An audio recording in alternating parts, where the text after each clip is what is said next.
everybody wants to get united. Like, what we gotta do is meet everybody on 149th Street at the bench. Hey dudes, welcome back to the bench. Today we're talking about 5 things that most toys do. Number 5. You know I had to say it? Yeah.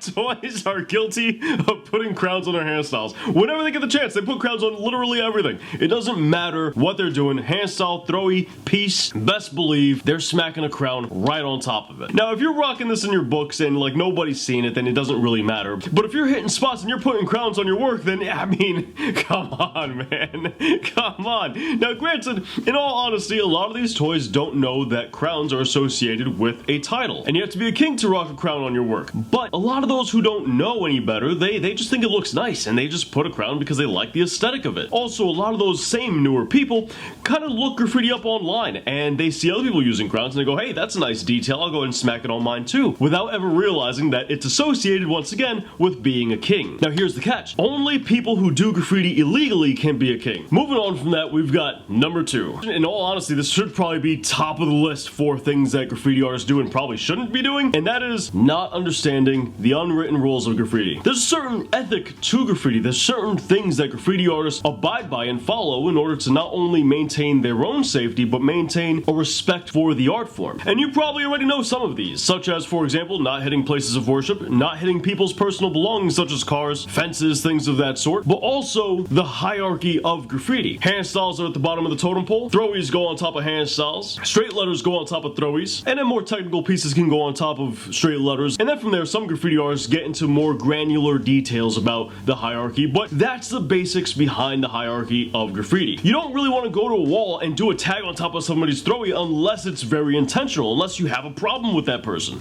because if you do that, that is a very massive sign of disrespect. Same thing if you do a throwy on top of somebody's piece. If you put a tag over a tag, that's also disrespectful. Same way if you put a throwy over a throwy. These are all things that are seen as an act of disrespect, but you also have to consider the spot that you're at.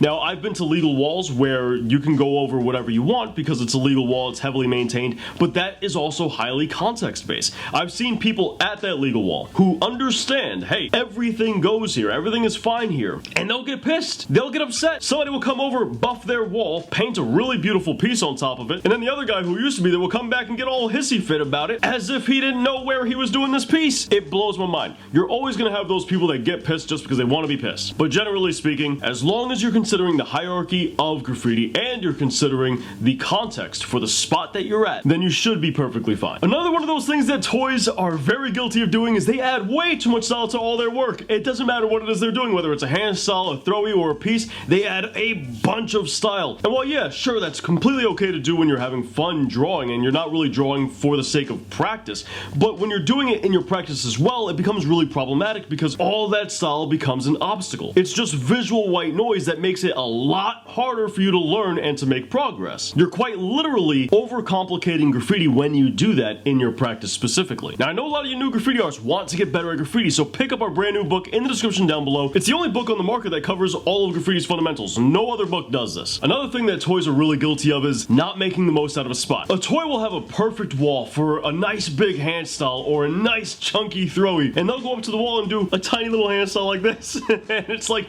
dude, what are you doing? Well, I mean, I get it, right? You're brand new to graffiti, you're nervous, you still haven't gotten kind of used to hitting spots, but if you're that nervous, then choose spots that are more allocated for what you're gonna do on them. Because a lot of times, when more experienced graffiti artists see a spot that's misused, sure, we give people props for hitting the spot in general, but then we also think about it and we go, that guy's definitely a little bit newer, or they're a bit of a coward because they misused the spot. Now, this is really honestly the case for doing tiny handstyles or tiny throwies on walls that are much more acclimated to something bigger and better. This isn't really the same, for example, if you have a wall and you decide to do a throwy instead of a straight letter. That's not what we're talking about here. That's an understandable thing to do because some people just prefer to do throwies. And inevitably when this happens, it's always met with like some poor fundamentals, so you can kind of get a proper gauge of the artist's skill level regardless. Like, you can tell that they're still newer just based on that alone. Because there is a bit of a double standard here. When you have an experienced graffiti artist who has a massive wall and they decide to do a tiny hand style, you just look at that and you go, alright, dope. But that's also because you can look at that person's hand style or whatever it is they did, examine its fundamentals, and you immediately understand this person's got experience, they know what they're doing, so there's no need to question it. I can't make this video without saying this next one, and that is toys calling one another toys. Toys love throwing the terminology toy around. They'll call any anybody a toy. It doesn't matter who it is. I've seen toys called Graffiti Legends toys. I mean, honestly, they'll look at Scene, they'll look at JA, they'll look at anybody and be like, oh, their toy, their style sucks, my throwy is better.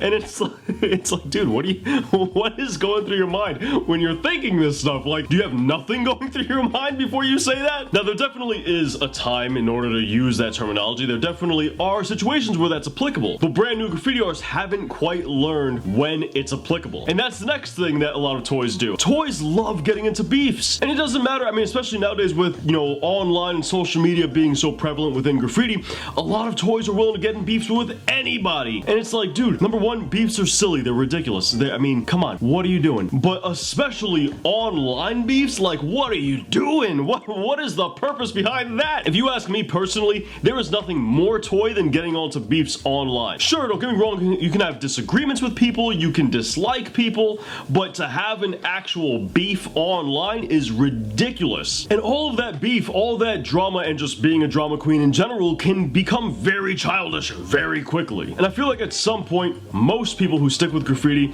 are willing to take a step away from that and kind of, you know, be a little bit more mature about the situation and just enjoy the art form the way that they want to enjoy the art form and let the beefs kind of go to the side. I think another thing that makes this really easy is the fact that as you spend more time in graffiti, you realize that a lot of writers come and go and most of them don't stick around. Therefore, most of the people you're beefing with are not worth beefing with because they're not going to have the longevity. They're not sticking around. But dudes, that wraps up today's video. Let me know some more things that toy graffiti artists do in the comments down below, and maybe I'll make another list full of your guys' responses. Now, if you're new to graffiti and you really want to learn this art form, then pick up the only book on the market that covers each one of graffiti's fundamentals in a comprehensive way. We got a link to that in the description down below, and we also have a playlist that teaches you all the fundamentals as well, right up here, with more graffiti content right down here. But on that note, I'll catch you guys back here next week. Thank you for watching.